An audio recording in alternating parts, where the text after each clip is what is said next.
Hey guys, it's January 31st, 2019, 5:32 p.m. This is episode 364. And it seems like everybody was doing a cartoon about the weather, so I decided to do one too. But while I did it, I took some of my colleagues to task over this. Every year when it gets cold, they do this thing about how the cold weather proves that there's no climate change. Because it's cold in their neighborhood, they don't understand that it's probably hot somewhere else. Well, it's definitely hot somewhere else. I just read the other day that it's so hot in Australia that bats are falling out of the trees. So, there's the thing about global warming. It's global. It's just not your town, okay? It's the worldwide thing. But hey, if the president doesn't understand it, why should you? I guess, you know. I probably spent about 2 hours on the whole lettering and the lettering of the newspaper up here, which I did not record. I did the fancy newspaper lettering for Daily Times, and then I took it out because it didn't take up enough space and changed the name of the paper.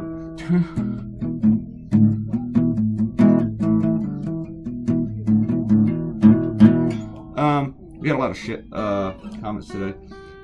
Should I do all the shout-outs? I think I will. We're going to go down and do all the names first. TJ, Thoreau, Akenta, and Remedy for the Heart has been coming in and leaving some nasty comments. Ariel, and President Oso. Not that many people, but a lot of comments. TJ thought that my Starbucks cup is cliche and hack. You're right but I disagree with you to the extent that if I had just drawn the cup with the name on it, that would have been the cliche. Using it in the context that I did, with a whole room full of people looking at them, and the way that I did the name thing, I don't think that was cliche. You did have a really good point when you said you don't think Howard Schultz should be commander-in-chief, but definitely some public service. You got the USDA would be beneficial. I agree with that. You say billionaires are more capable of prudent financial, logistical, strategic reasoning. That's why they're billionaires. They're also billionaires by being grifters and just hoarding money and screwing people over. Donald Trump became a billionaire not because of prudent financial, logistical, strategy reasoning. He did it by getting loan after loan after loan from his father and not paying taxes for decades. You just kind of like skim over all that stuff. This guy ran scams, you know, and fake universities. He stole from charities. Come on, dude. Kenta didn't like his name calling. Remedy said, she said people were tired of Democrats effing up the system and dipping us further into national debt. Actually, national debt rises way more with Republicans in charge. That is true. Go check it out. Tired of fighting a war that kept going for no reason. 2 wars started by Republicans. The war on religion. There's no war on religion here. Not on your Christian religion. That's a white person fake problem. Sick of rising gas prices. Actually, they were going down under Obama. Uncontrolled illegal immigration. That has also been going down under Obama. Growing homeless problems. You got that right. The lack of funding for local schools. You got that right too. And sick of Democrats wasting money. Again, Republicans waste way more money. Republicans spend more money.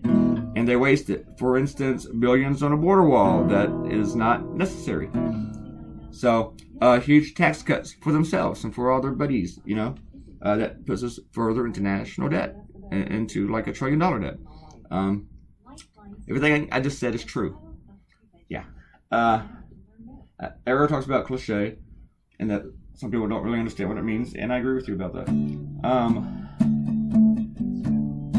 She talked about Florida reinstating felon voting rights. Well, and Akenta was wondering about why they didn't just get them back after they did their time. If you're a felon, there's lots of other rights that you don't get, like you can't own a gun, stuff like that. Well, at least not a handgun, and maybe semi-automatic weapons. I don't know about shotguns. There's all sorts of rights that they don't get for a long time or ever. So, depending on the state. Here in Virginia, we have, we restored felon voting rights.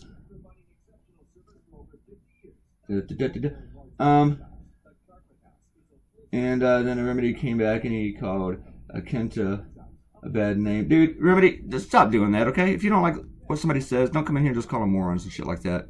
I'm just going to start deleting all your comments. Seriously. I'm giving you a chance right now, but don't do that crap. I mean, if Akenta had been cursing at you or something, I'd just let it fly. But she's not doing that, so cut it out. We're not here for the trolls, okay? It's not about you. Remedy said that there's no evidence about Trump being a criminal. Yes, there is. The guy steals from charity. He hasn't paid his taxes in years, and plus, there's like,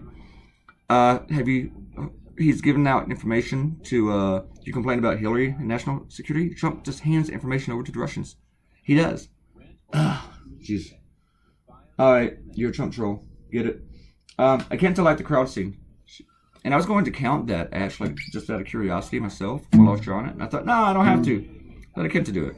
It'll be more fun for me to find out from her. And she said 24 other customers, 1 possible candidate, and 1 barista. And if you're a Republican, a barista is the person that makes you the coffee.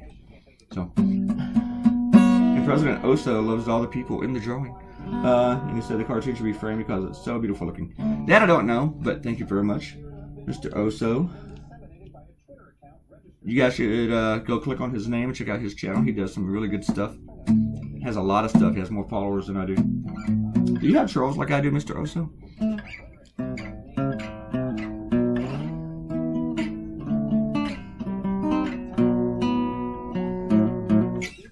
Alright, we are about done. No, we're not. Still got a minute. I like doing this one here when I had all the people, the cartoonists, with so many AOC cartoons, because I was thinking about that and about which other ones I should put in here, and I thought about I should draw some Benghazis. I should do some locker ups or about her emails, which somebody came and like here and just proved my point about that. They can't let Hillary go, but the new thing for them is definitely AOC, and they cannot stop talking about her. They're still freaking out. So, I just decided to make all the cartoons about her except for one. And the other one, it's about, you can guess who that is with the Indian headdress. Oh, that's not a headdress. I guess it's just one feather, but still.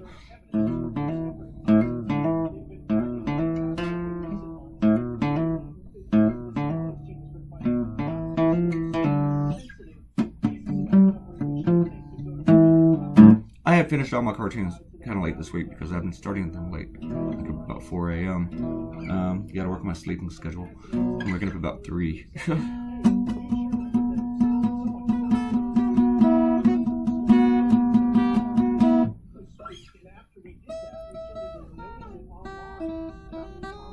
And I was waiting to get into some trouble, but the Association of American Editorial Cartoonists actually tweeted this cartoon out, and a bunch of my colleagues have commented on it. Just the ones who have supported it. One retweeted, one left a comment on my blog. Actually, a guy way more famous than I am, Ted Rawl.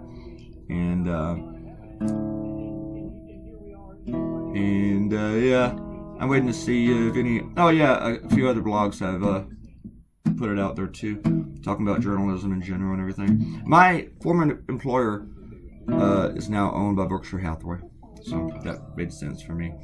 Thanks to everybody for coming by. Leave me a comment and you will get a shout out in the video. I would say your name on the YouTube machine. Click the red button and subscribe to my YouTube channel, and your life will be so much enriching. So, alright, thank you everybody, and I will see you on Friday. Goodbye, goodbye, goodbye, goodbye, goodbye.